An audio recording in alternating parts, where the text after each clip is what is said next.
meningkatkan dan sumbangsi kita untuk kepentingan bangsa dan negara. Maka Kenex dan Kedex itu dari umat, tapi untuk bangsa dan negara. Mungkin inilah miniatur dari penafsiran rahmat dan ilham. Bapak dan ibu-ibu yang berbahagia, nanti akan disampaikan oleh salah seorang direktur tentang perkembangan Kedex dari masa ke masa, khususnya pada tahun 2023.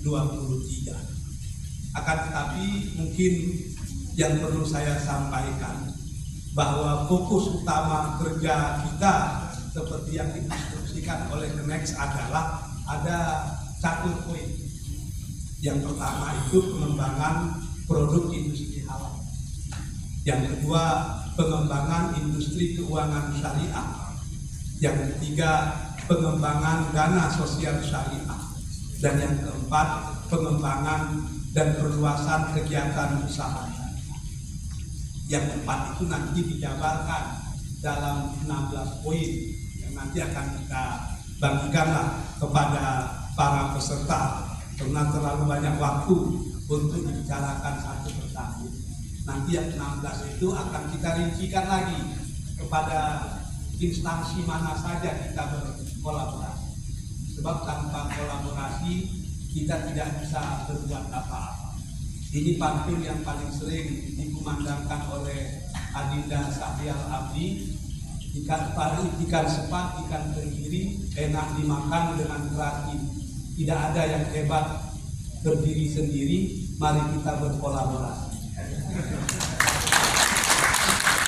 Walaupun pantun itu dirubah oleh saudara Rashid Soeharto dengan kata-kata yang sama. Ikan sepat, ikan tenggiri, enak dimakan dengan terasi. Tidak enak hidup sendiri, mari kita berpoligami. Itu Rashid lah ini. Saya tidak ikut campur kalau urusan Pak Rashid itu.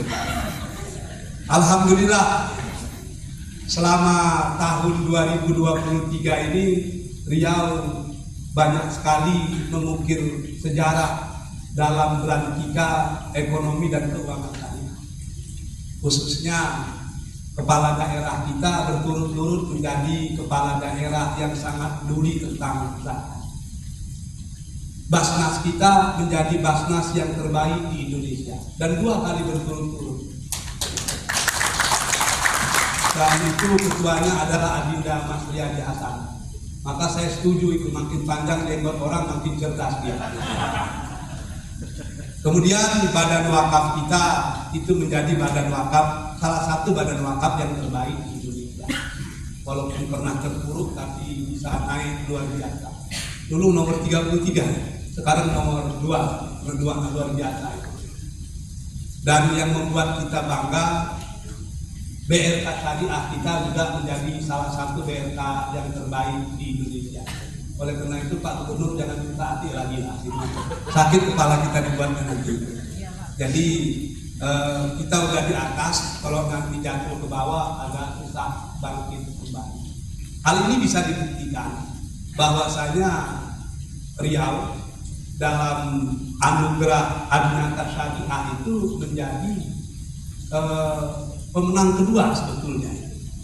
Kita juara 1 kategori sosial syariah, keuangan sosial syariah, juara 1 kategori sektor ekonomi hijau dan berkelanjutan, juara 2 kategori keuangan syariah, juara 2 kategori kelembagaan daerah yang difokuskan kepada perkembangan ekonomi syariah di tingkat provinsi dan daerah, juara 5 kategori industri halal, dan juara 4 kategori keuangan mikro syariah. Yang mengalahkan kita cuma Jawa Timur, karena kita kalah di bidang pesantren ya. Dan di Jawa Timur memang pesantren itu tidak ada apa-apanya jika dibandingkan dengan Riau.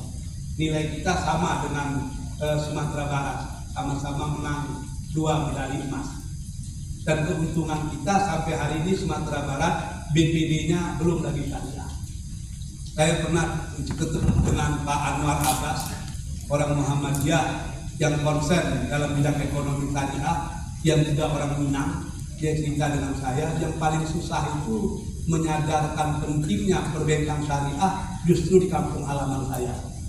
Itu yang bikin kita bingung gitu. Jadi itu merupakan sesuatu yang luar biasa yang harus kita lanjutkan di masa yang akan datang. Kami berharap kepada semua stakeholder kita agar Adinata Syariah tahun 2024 ini ya, insya Allah kita bisa lebih baiklah pada masa yang lalu. Kesalahan kita itu kemarin silap saja sebetulnya. Kita tidak mengupload 100%, kita mengupload 80%. Ya, karena ada ikhtilaf di kalangan ulama-ulama Kedeks pada waktu itu. Insya Allah di masa akan datang tidak terjadi ikhtilaf itulah. Akhirnya kami sangat berharap nasihat-nasihat, saran-saran dari Pak Gubernur demi untuk kejayaan ekonomi dan keuangan syariah di masa yang akan datang. Demikian juga kepada Kenek, tunjuk ajarnya sangat kami harapkan. Karena kami orang Melayu ini punya tanggung jawab moral dalam masalah ekonomi keuangan syariah. Kata Hamka itu, Melayu tanpa Islam hilang menya, lajulah. Seperti Minangkabau tanpa Islam hilang minangnya, jadi terbaulah dia. Kami takut kalau kami layu semua tanpa ada keuangan syariah yang seperti itu. Demikian saja, wabillahi taufiq wal hidayah. Assalamualaikum warahmatullahi wabarakatuh.